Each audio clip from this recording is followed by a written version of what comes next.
السلام علیکم، زم بختالله جان حسرت او تاسو ګورئ په پښتو فاین ټي وي باندې د نن ورځې تر دې دمه خبرونه.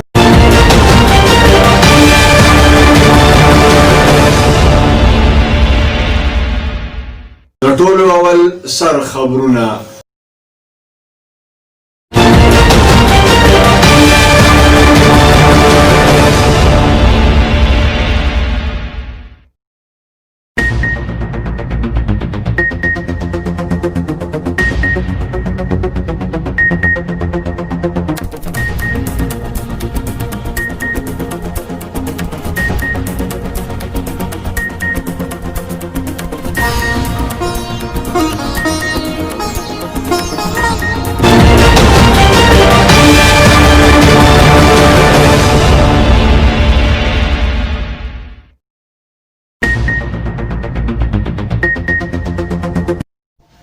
د مومندو د غلنۍ په علاقه کې د ماربلو په کان کې د پیښې په نتیجه کې 21 کسان مړه شوي دي.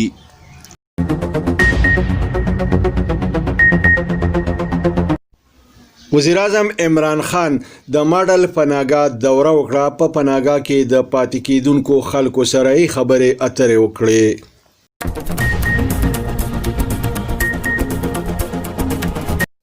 د خیبر پختونخوا وزیر اعلی محمود خان د سیاحت په حواله د اعلی سطحي اجلاس صدارت وکړ.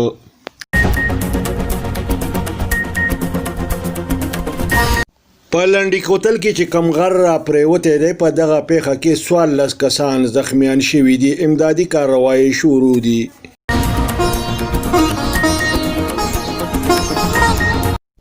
د عوامي نیشنل پارټۍ صوبایي صدر ایمل ولی د سعودي عرب د سفیر سره ملاقات وکړ.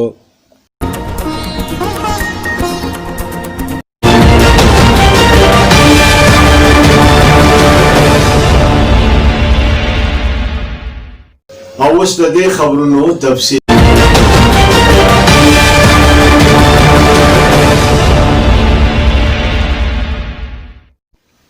د مومندو په علاقه غلنۍ کې د ماربلو د کان د راپریوتو په نتیجه کې المناکه پیښه مخې ته راغلې ده.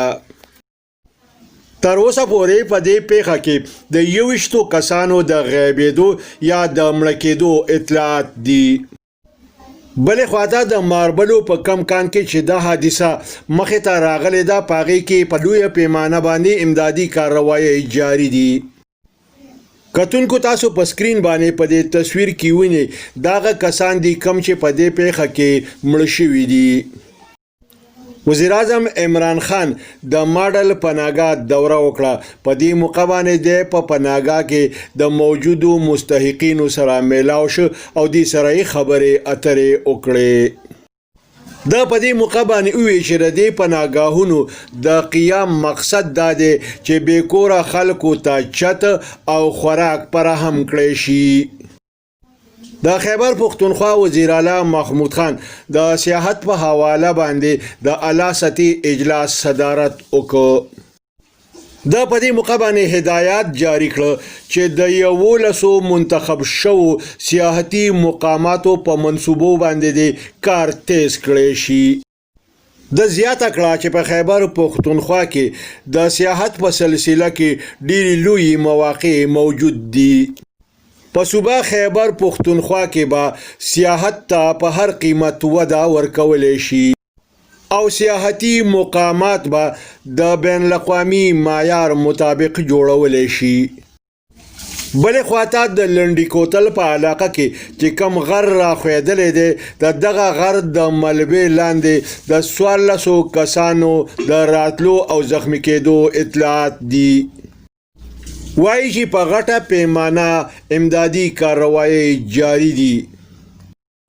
د عوامي نیشنل پارټۍ صوبایي صدر ایمل ولی د سعودي عرب د سفیر سره ملاقات وکړ.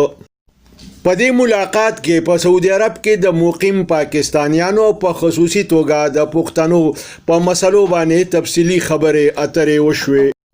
ایمل ولی دا امید ظاهر کړی دی چې د دې ملاقات په نتیجه کې به په سعودي عرب کې د مقیم پاکستانیانو او په خصوصي توګه د پښتنو مسلې تر ډېر حده پورې حل شي.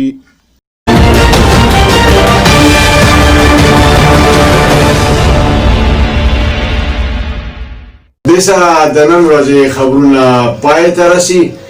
ښاد او آباد اوسئ. د لوی الله په امان.